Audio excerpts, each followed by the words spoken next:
Ito po ang ating JB Pocket Plus all-terrain. So, good for 6 months old dahil semi-recline po siya, adjustable, up to 3 years old. Cabin ang proof po ito and pocket size. Sobrang gahang lang po nito. Okay, around mga 4 to 5 kg lang po siya. Okay, already clean and sanitized na po ito. Gagamitin na lang po siya. Okay, so ito po yung details po niya one by one. So, unahin natin sa kanyang canopy. Ayan, wala po siyang faded, wala siyang discoloration. So, black na black yung kanyang canopy. So, next natin, ayan, yung kanyang upuan. So, ganyan po siya pag nakasetup ng nakaupo. And then, adjustable po siya for semi-reclined. Okay? Harness pad, belt lock, wala po siyang putol. 5 harness, safe na safe po sa baby. Ayan. Ayan pa, may logo pa po siya. And then, pag in-adjust po siya for semi-reclined dito, tanggalin nyo lang yung zipper dito. And then, press nyo po ito. Ayan. And then, pull down. Ayan. Ayan. Actually, kahit hindi na pala siya i-press. Ayan. So, ayan. So, comfortable pa rin si baby makakatulog dahil halos medyo higa-higa na siya. Ayan. Okay, next natin sa harapan. Yan yung kanyang footrest. And then, yung gulong niya. Easy to maneuver dahil nag-swivel po siya. So, yung kulay puti, pwede nyo po yung iangat. Ang purpose niya, for example, inaantok ko nakatulog si baby, pwede nyo po siyang ihele. Ayan. Naka one way na lang po siya. Okay. So, next natin, baba natin ulit para mag-swivel. Check nyo po yung gulong. As you can see, halos wala siyang kaupod-upod. Yan. Next natin yung body frame sa right side. Yan. Makinis pa siya.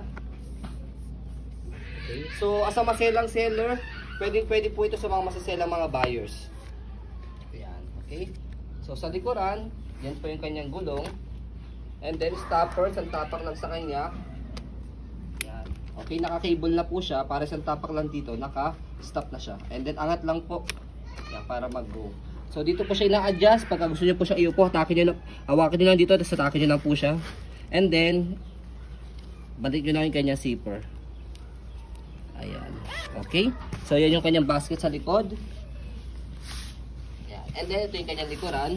So, meron siya dito napakalit lang po na butas. Sobrang liit lang, which is normal naman po yan sa mga pocket. Ayan. Then, meron kami pocket stroller for rent. Ayan, so dito talaga siya nagagasgasan. Kasi yung wheels kasi tumatama eh. Yes, pag finold, okay. Pag finold. Maliit lang yan, sobrang liit. Pero syempre, parang hindi na po lumaki siya, maagapan agad. Yan, tinahin namin. Sobrang liit lang siya. Wala lang kaming black na ano eh. Yan, kaya hindi siya pangit, okay. Wala lang kaming and then black next, na. yung kabilang side ng body frame. Yan. Okay. And then, stroll muna natin bago natin siya i-fold. Ayan. Handle. JB Pocket Plus all-terrain. Yan yung kanyang handle. Okay siya. Wala siyang tear. So, stroll muna natin to make it sure na wala po siyang problem regarding sa kanyang mechanism. Bago natin siya i-fold. Birang stock yan. Yes, okay. Grabe. So, nag-isa lang po itong JB Pocket namin. So, paunahan na lang po kayo. Sa pag-folds po sa kanya, ganito lang. Fold yung canopy. Press po itong color white, left and right, and then pull down. Yan. So, bago nyo po siya tuluyang i-bend, i-fold.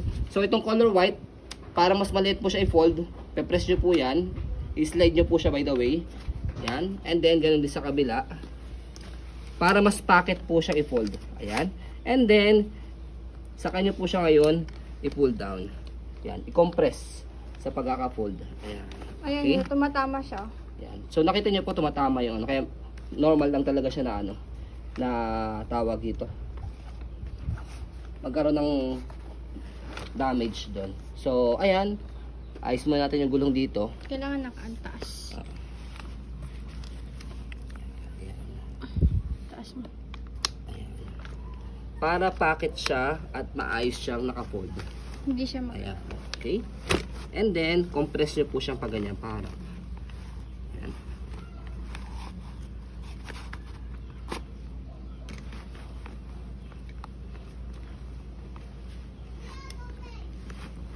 Angat lang to.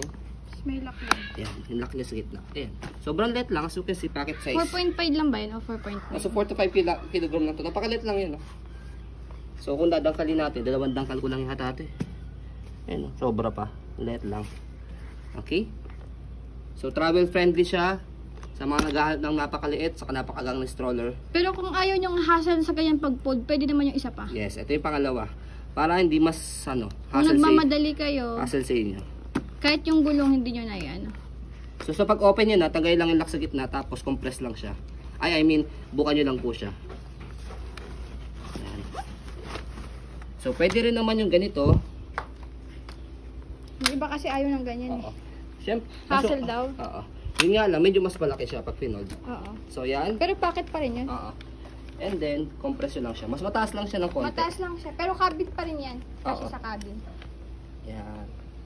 Nalalak pa din. Yan. So, ganyan lang siya kataas. Kumbaga, ito lang yung tumaas sa kanya. Dahil, hindi lang siya na-fold. Yan. Pwede rin naman ganyan kung madalian ang gusto nyo pong fold. Okay? And then, pag open again, tanggalin lang yung lock sa gitna. And then, buka lang. Yan. And then, press yun ng ulit ito para ma-adjust. So, yun na. Hindi Okay? lang stock. So, ayun po, as you can see, very details po kami sa po pag-video kasi kami siya policy. No refund, no exchange, what you see is what you get. So, ayun po, maraming salamat. Have a nice day and God bless po.